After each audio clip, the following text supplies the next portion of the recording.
নমস্কাৰ বন্ধুসকল welcome to my YouTube channel Assamese government job. আজি পুনৰ আপোনালোকৰ বাবে শিক্ষা বিভাগৰ পৰা কিছুমান চাকৰি মুকলি হৈছে গ্ৰেড 3 গ্ৰেড 4 হয়।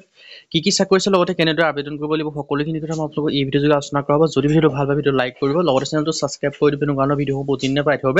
আহক আজি ভিডিঅ'টো আৰম্ভ কৰোঁ। ইয়াত আপোনালোকে দেখিব পাৰিছে ডক্টৰ ৰাধাকৃষ্ণ স্কুল ডিব্ৰুগড়ৰ পৰা কিছুমান ভেকেঞ্চি আছে, 12টা ভেকেঞ্চি আহি গৈছে।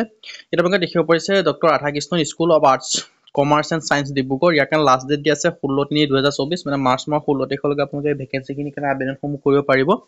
আৰু ইয়াত আপোনালোকে দেখিব পাৰিছে ডক্টৰ ৰাধাকৃষ্ণ স্কুল আৰ্টছ 12টা পিজিটি ৱাৰ্ডেন এনেদৰে কিছুমান ভেকেঞ্চি আছে। পিজিটি কেমেষ্ট্ৰিৰ কাৰণে আপোনালোকে দেখিব পাৰিছে এটা ভেকেঞ্চি আছে। ইয়াৰ আপোনালোকে দৰমহাসমূহ দিয়া হ'ব 12,000 বা 35,000 টকা পাৰ মান্থ। আৰু এডুকেশ্যন কোৱালিফিকেশ্যন হৈছে MSc কেমেষ্ট্ৰিত, এক্সপিৰিয়েঞ্চ হৈছে 2 পৰা 3 বছৰ। পিজিটি ইকনমিক্সৰ কাৰণে এটা আছে, ইয়াৰ কাৰণে আপোনালোকে দেখিব পাৰিছে 12,000 পৰা 35,000 টকা দিয়া হ'ব। লগতে এডুকেশ্যন কোৱালিফিকেশ্যন বিচাৰিছে MA MSc ইকনমিক্সত, এক্সপিৰিয়েঞ্চ বিচাৰিছে কোনো 2 পৰা 3 বছৰ। পিজিটি বিজনেছ মেথমেটিক্স এণ্ড ষ্টেটিক্সৰ কাৰণে এটা পোষ্ট আছে, ইয়াৰ কাৰণে 12,000 বা 35,000 টকা দিয়া হ'ব।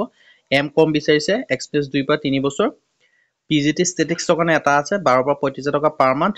আৰু MSc বিচাৰিছে এছিষ্টেণ্ট টিচাৰ অফ ব্লু ব্লাডৰ কাৰণে এটা আছে, ইয়াৰ কাৰণে আপোনালোকে দেখিব পাৰিছে 10 পৰা 20,000 টকা পাৰ মান্থ দিয়া হ'ব। এডুকেশ্যন কোৱালিফিকেশ্যন দিছে BA BCom BSc, যদি আপোনালোকে কৰি থৈছে তেতিয়া আবেদন কৰিব পাৰিব। Assistant teacher degree singing blue কাৰণে আছে, ইয়াৰ কাৰণে এটা আছে। ইয়াৰ কাৰণে বিচাৰিছে আপোনালোকৰ মাষ্ট বি গ্ৰেজুৱেট হ'ব লাগিব ডেন্স বা ছিংগিং ছাবজেক্টত। ৱাৰ্ডেনৰ কাৰণে 4টা ভেকেঞ্চি আছে, ইয়াৰ কাৰণে বিচাৰিছে অনলি গ্ৰেজুৱেশ্যন, যদি আপোনালোকে BA BSc BCom পাছ কৰিছে তেতিয়া আবেদন কৰিব পাৰিব। আকৌ ৱাৰ্ডেনৰ কাৰণে 2টা আছে, ইয়াৰ কাৰণেও বিচাৰিছে গ্ৰেজুৱেশ্যন, যদি আপোনালোকে গ্ৰেজুৱেশ্যন পাছ কৰিছে তেতিয়া আবেদনসমূহ কৰিব পাৰিব। আৰু ইয়াৰ কাৰণে আবেদন কৰিবলৈ আপোনালোকে দেখিব পাৰিছে, ইয়াৰ কাৰণে আবেদন কৰিবলৈ আপোনালোকৰ যিখন CV হয় বা বায়'ডাটা হয় সেই বায়'ডাটাখন আপোনালোকে hrkscschool@gmail.com বা আপোনালোকে স্ক্ৰীনশ্বট মাৰি ল'ব পাৰে।